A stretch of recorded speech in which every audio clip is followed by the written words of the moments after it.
Good morning students. आज हम हिंदी में लेसन नंबर 6 जिसका नाम है मेरी बीमारी श्यामा ने ली। मैंने कल नेक्स्ट लेक्चर में बोला था कि पाठ आप रीड कर लेना, यानी कि यहाँ पर हम देख सकते हैं कि हमें जो लेसन नंबर 6 है वो दिया है हरिवंश राय बच्चन, जो हमारे सुपरस्टार जो हम बोल सकते हैं अमिताभ बच्चन जो है उनके पिताश्री ने ये लिखा हुआ है उनकी आत्मकथा में से। यहाँ पर जो श्यामा है, श्यामा जो है वो उनकी पत्नी का नाम है और उन्होंने अपने पति को ठीक करने के लिए वो खुद बीमार हो जाती है और बाद में वो खटमे से यानी कि वो बेड में से कभी उठ नहीं पाती और वहीं पर उनका जो देह है वो विलीन हो जाता है, यानी कि वो मौत यानी कि मृत्यु को प्राप्त करती है। यहाँ पर हम देख सकते हैं कि हरिवंश राय बच्चन ने हमें हमारे शरीर के साथ हमें हमारे जीवन के अंदर जो बीमारी आती है उसके प्रति कैसे लड़ा जाए, यानी कि उसके सामने हमें कैसे अपना जीवन जीना है उसके बारे में ये लेसन में हमें बताया। हम आप सभी के पास टेक्स्ट बुक है तो टेक्स्ट बुक को ओपन कीजिए। बराबर, यहाँ पर हम देख सकते हैं कि श्यामा हरिवंश राय बच्चन की पहली पत्नी थी। बच्चन जी की बीमारी में उन्होंने तन मन से उनकी सेवा की। सेवा करते करते वे स्वयं बीमार हो गए और उसी बीमारी में उनकी मृत्यु हो गई। बराबर, और ये प्रस्तुत उनके संस्मरण यानी कि उनकी आत्मकथा जो है उसके अंदर से ये लेसन लिया गया है। यहाँ पर हम देख सकते हैं कि बच्चों उनकी पत्नी ने उनको ठीक करने के लिए यानी कि अपने पति को स्वस्थ करने के लिए अपनी खुद की जान दे दी है, ऐसा हमें यहाँ पर बताया गया है। हम देख सकते हैं कि शुरुआत के जो पैराग्राफ है उसके अंदर हम देख सकते हैं कि गांधी जी कहते थे कि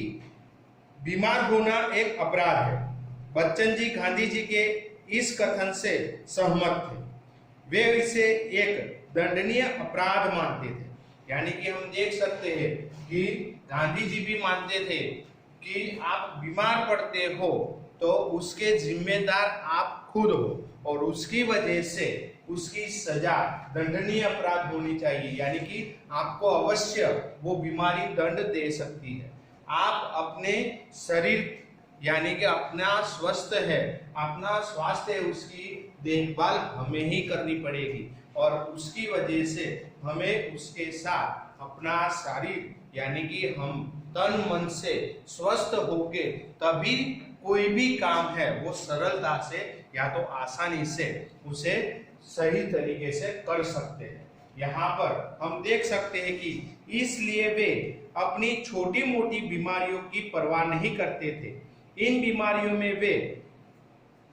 और अधिक काम करते थे। बीमार होने के बावजूद वो स्कूल में पढ़ाने जाते थे, ट्यूशन और लेखन कार्य करते थे। बुखार में उनका लेखन कार्य और भी अच्छा होता था। यानी कि हम देख सकते हैं कि हरिवंश राय बच्चन जो है जब भी बीमार होते थे यानी कि उनको छोटी मोटी बीमारी होती थी तो वो अपना वर्क यानी कि अपना काम जो है वो ज्यादा करते थे। क्यों? क्योंकि काम करने से हमारा दिमाग और हमारा मन जो है हमारे काम के अंदर लगा हुआ रहता है और उसकी वजह से हमारी बीमारी जो है, हमारी जो स्वास्थ्य है वो हमें उसके अंदर ही साथ देती है। वो बीमारी के हम देख सकते हैं कि हमें कुछ भी हो और हम ऐसा मान ले मुझे आज सिर दर्द हो रहा है और हम उसके अंदर ही उसकी नाम की माला जपने लगते हैं तो हमें देख सकते हैं कि हम वहीं पर ठरसे के ठसे रह जाते हैं। हम आगे कुछ कर नहीं पाते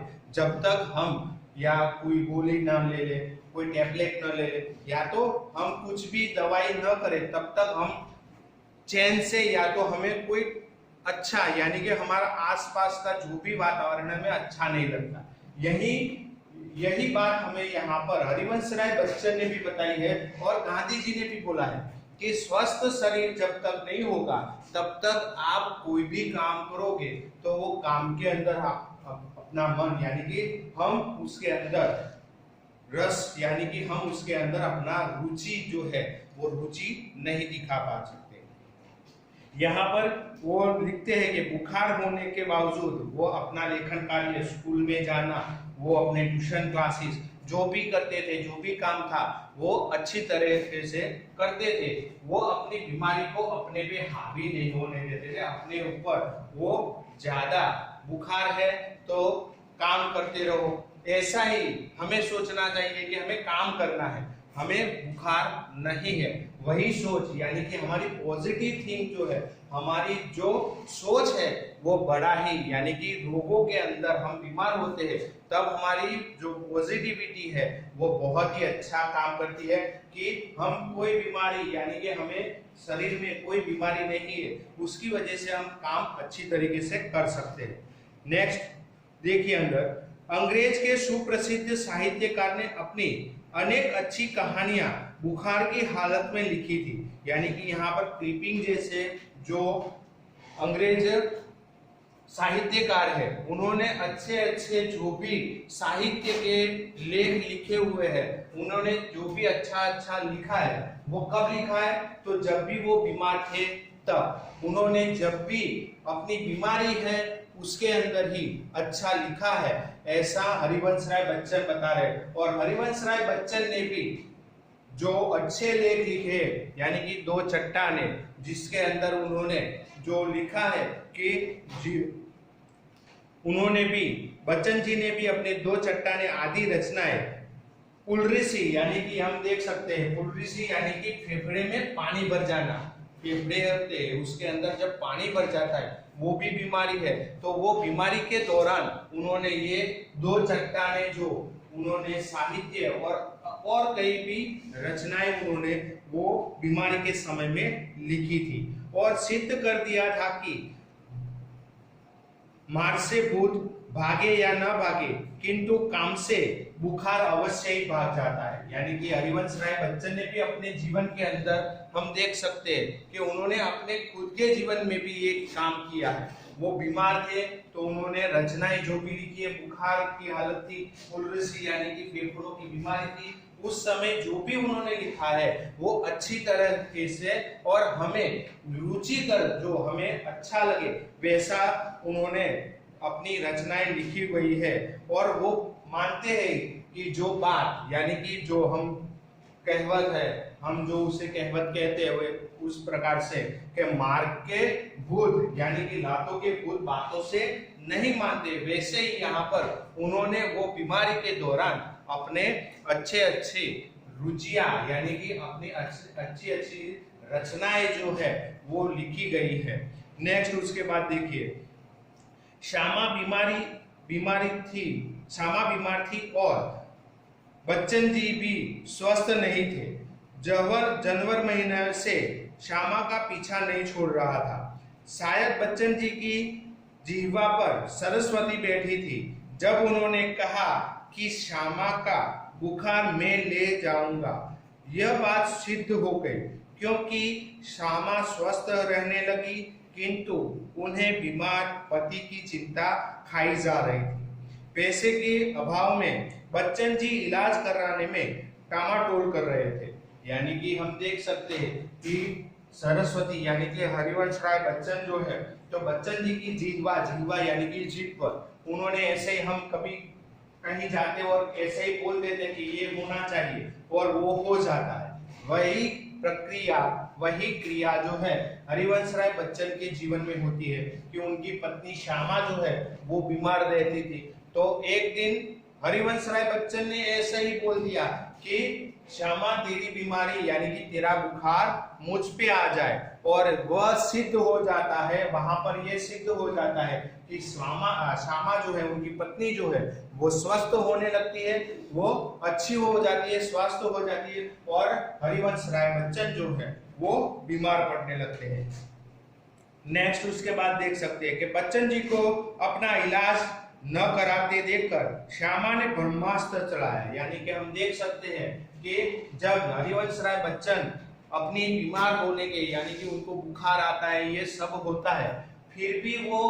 कोई दवाई नहीं लेते। वो दवाई नहीं लेते तब उनकी पत्नी जो है ब्रह्मास्त्र यानी कि ब्रह्म जैसा अस्त्र, जो ब्रह्म ने दिया हुआ अस्त्र है वो, बराबर, युद्ध के दौरान रामायण महाभारत में इसका उपयोग किया गया है। तो ये ऐसा शस्त्र था कि जो अचूक चुके बिना जो भी बोले वो करना पड़ेगा, या तो वो करके ही रहेंगे। तो श्यामा ने वो ब्रह्मास्त्र छोड़ दिया और बोल दिया कि जब तक आप अपना बुखार यानी कि अपनी दवाई नहीं करवाएंगे, यानी कि दवाई यानी कि डॉक्टर के पास इलाज नहीं करवाएंगे, तब तक मैं खाना नहीं खाऊंगी। क्या बोल दिया? ब्रह्मास्त्र के तौर पर उन्होंने बोल दिया कि जब तक आप अपनी बीमारी का इलाज नहीं करवाओगे तब तक मैं खाना नहीं खाऊंगी। श्यामा ने ऐसे संवाद कर दिया जिसकी वजह से हरिवंश राय बच्चन को अपना इलाज करवाने डॉक्टर एलोपैथिक यानी कि अंग्रेज उपचार पद्धति जो है वो एलोपैथिक पद्धति से उन्होंने दवाई शुरू करवा दी। और हम देख सकते हैं कि यहाँ पर जो उन्होंने हरिवंश राय बच्चन ने अपने रिपोर्ट करवाए और अपनी इलाज शुरू करवाए, तो उनको कौन सी बीमारी निकलती है? जैसे ये पुर्रसी है वैसे उनको तपेदिक, कौन सी? तपेदिक यानी कि उसको क्षय रोग बोलते हैं। क्या, कौन सा रोग बोलते हैं? क्षय, टीबी, क्षय का रोग हो जाता है। और जब तपेदिक यानी कि जब वो डॉक्टर के पास इलाज करवाने जाते हैं तो हरिवंश राय यानी कि बच्चन जी को मालूम होता है कि उन्हें टीबी की यानी कि तपेदिक यानी कि क्षय की बीमारी हो गई है। हम देख सकते हैं कि बच्चन जी को डॉक्टर के पास जाना पड़ा। डॉक्टर ने बताया कि उन्हें तपेदिक यानी कि टीबी या क्षय की बीमारी है। बच्चन जी के पास इलाज के साधन नहीं थे। छोटे भाई शालिग्राम का इतना वेतन परिवार के लिए ही पर्याप्त नहीं था, यानी कि उनका दूसरा जो छोटा भाई था शालिग्राम, क्या नाम था? शालिग्राम जो है वो उनका छोटा भाई था, और उसका जो वेतन है, वेतन यानी कि उसकी तनख्वाह जो है वो उसके परिवार के लिए भी पर्याप्त नहीं थी। उसकी वजह से वो अपने भाई के पास से यानी कि अपने भाई जो है उनके पास से भी कुछ मदद नहीं ले पा रहे। इस हालत में न ठीक से रहा जा सकता था, न सिर से कर्ज उतारा जा सकता था। यह देखकर बच्चन जी को मरने से पहले जीना कठिन लगने लगा, यानी कि अभी उनकी परिस्थिति ऐसी हो गई है कि उनके जो भी ये दवाई करवा रहे हैं डॉक्टर की इलाज के लिए, वो बहुत ही उनको महंगी पड़ रही थी, क्योंकि उनका ट्यूशन यानी कि स्कूल बंद हो गया है, स्कूल नहीं जा पा रहे, ट्यूशन भी नहीं ले पा रहे। वो अच्छी तरीके से वो अपना जो भी साहित्य रचना है वो लिखते थे, वो लेखक थे तो वो लिखते थे, परंतु वो अपनी कविताएं और कोई नई रचना भी नहीं लिख पा रहे। उसकी वजह से उनके सिर यानी कि उनके ऊपर कर्ज जो था वो बढ़ता था। वो अपनी इज्जत यानी कि पति को तपेदिक होने की बात से श्यामा जी कांप उठी, परंतु संभाल लिया। यानी कि ये बात तपेदिक यानी कि क्षय का रोग उनको हो गया है, वो बीमार थे, वो जानकर श्यामा ने अपने आप को संभाला। उनके पति बीमार थे, फिर भी उन्होंने ये महसूस नहीं करने दिया कि यहाँ पर उनके साथ यानी कि उनकी इज्जत जो है, जो समाज के अंदर उनकी इज्जत है, वो भी आज कर्ज के दबे हुए यानी कि कर्ज के नीचे दब गई है। फिर भी उन्होंने अपने आप को संभाल कर, ताकि उनकी व्यथा से पति को व्यथा न हो, बच्चन जी को रोग मुक्त होने से अधिक ट्रेक सोसाइटी की किस्तें अदा करने की चिंता थी। यानी कि उन्होंने अपने इलाज के लिए जो किराया कर्ज लिया है वो कर्ज न भरने पाने के यानी कि किस्तें यानी कि जो हफ्ते आते थे वो न भर पाने की वजह से वो खुद निराश हो गए थे, व्यथित थे कि आज मेरी हालत ऐसी हो गई है कि मैं अपनी दवाई भी नहीं करवा पा रहा और जो लिया हुआ कर्ज है वो उनकी सोसाइटी यानी कि हम देख सकते हैं कि हमारे फैमिली यानी कि अपने समाज की कोई छोटी मोटी सोसाइटी चलती है जिसके अंदर से किसी को कहीं भी कोई खर्च हो तो छोटा मोटा खर्च के लिए छोटे मोटे खर्च के लिए उनको लोन दी जाती है। वो लोन की किस्तियां यानी कि जो आते हर महीने को हफ्ते आते वो भी भर नहीं पा रहे। ऋण की नियमित अदायगी से उनकी साख जुड़ी थी यानी कि जो भी उन्होंने ऋण लिया था साख यानी कि उनकी इज्जत थी कि वो हर महीने हर हफ्ते वो जो भी उनका हफ्ता आता था वो ठीक तरीके से भर देते थे, परंतु उनकी बीमारी की वजह से ऐसा हो गया कि वो किस्तें यानी कि जो लोन ली गई है उसके किस्तें भी वो भर नहीं पा रहे। बच्चन जी मानते थे कि साथ जाने से तो मर जाना अच्छा है, यानी कि यहाँ पर बच्चन जी ये मानते हैं कि साथ यानी कि अपनी इज्जत जाए, अपनी जो इज्जत बनाई हुई है समाज के बीच में वो चली जाए, उससे तो बेहतर है वो मर जाए, ऐसा मानते थे। श्यामा पति की बीमारी से सेवा साकार हो गई। पति को चिंता मुक्त करने के लिए अपने कलेजे पर पत्थर रखकर वो बोली, कर्ज तो मैं तुम्हारे मरने के बाद भी चुका दूंगी, उतार दूंगी, तुम उसकी चिंता छोड़ दो। यानी कि यहाँ पर श्यामा जो है वो अपने पति को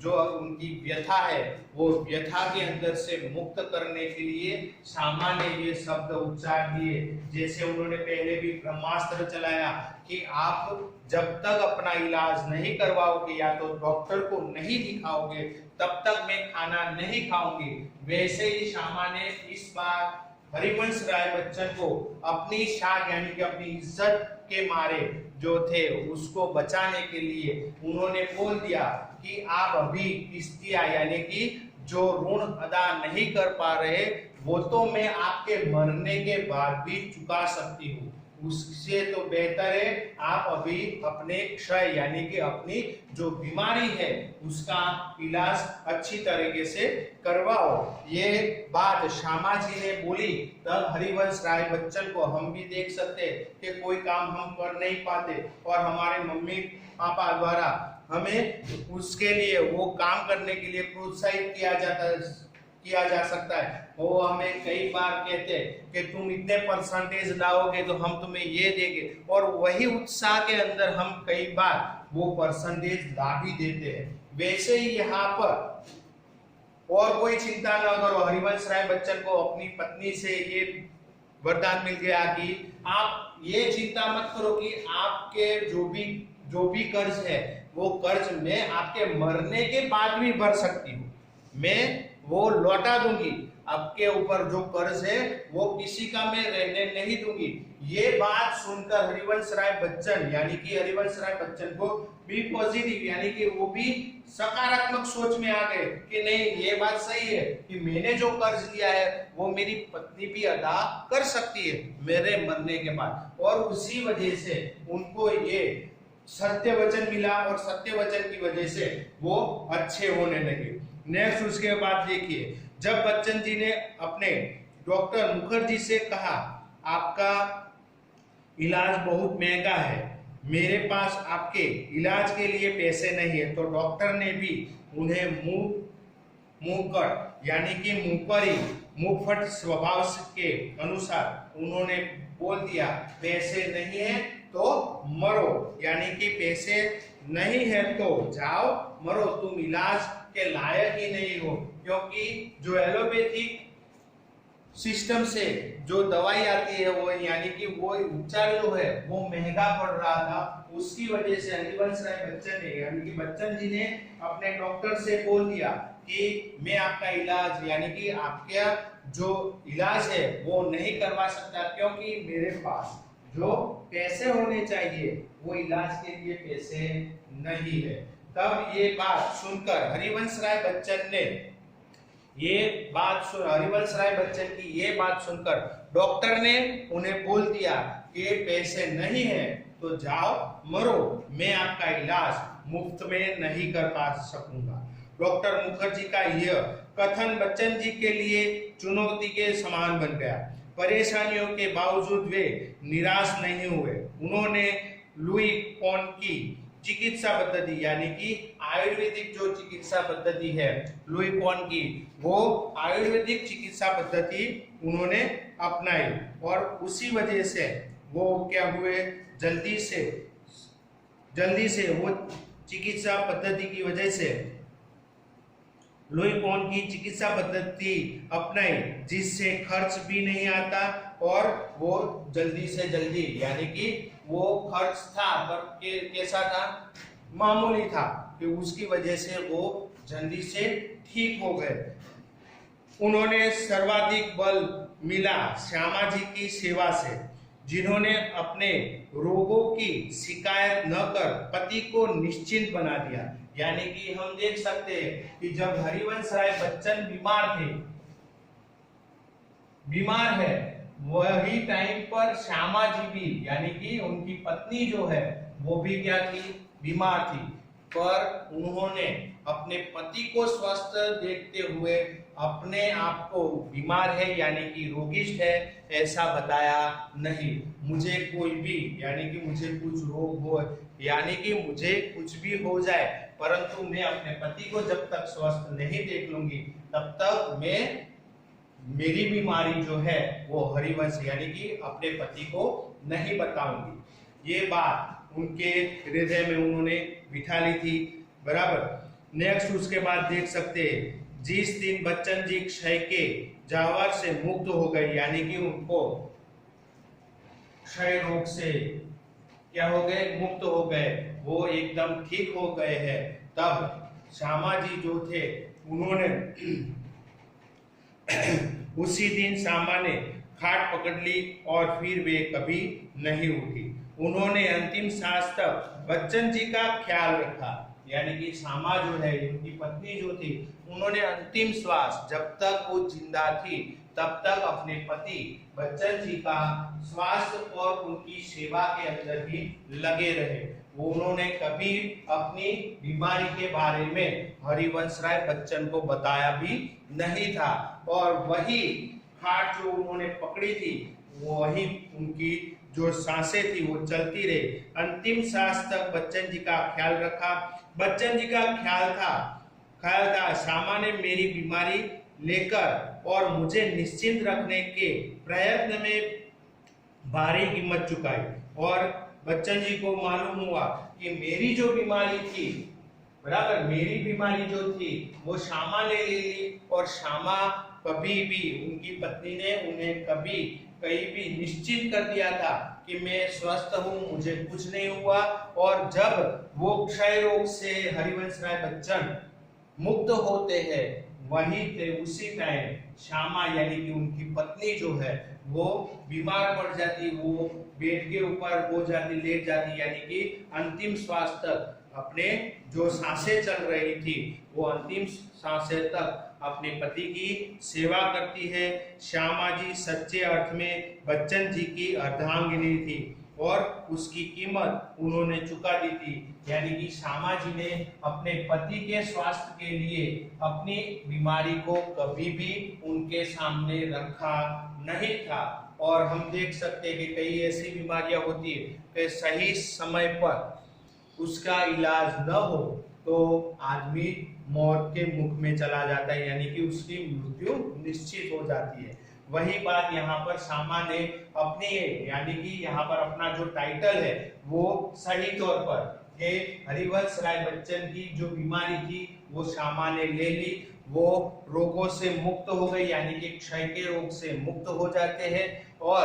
श्यामा जो है वो बीमार पड़ जाती है और वो मृत्यु यानी कि वो मौत के मुख तक चली जाती है, वो मृत्यु पाती है, वो अपने आप से अपना जीवन खो देती है। इसी प्रकार हम देख सकते हैं कि कई बार यहाँ पर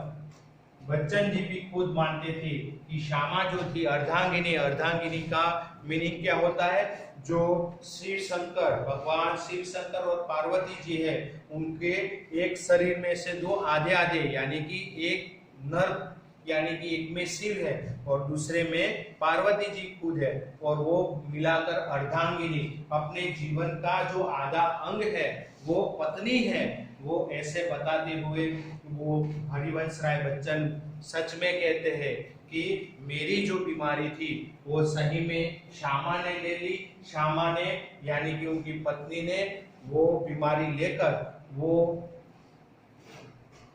खुद यानी कि श्यामा जो है वो खुद मौत के मुख में चली जाती है और हरिवंश राय बच्चन को एक नया जीवन देकर जाती है। यहाँ पर हमारा जो लेसन है वो खत्म होता है और हमें घर पर जो हमारी नोटबुक बनाई है उसके अंदर उसकी एक्सरसाइज यानी कि जो स्वाध्याय दिया गया है वो सभी स्टूडेंट को लिख देना है। Okay, thank you.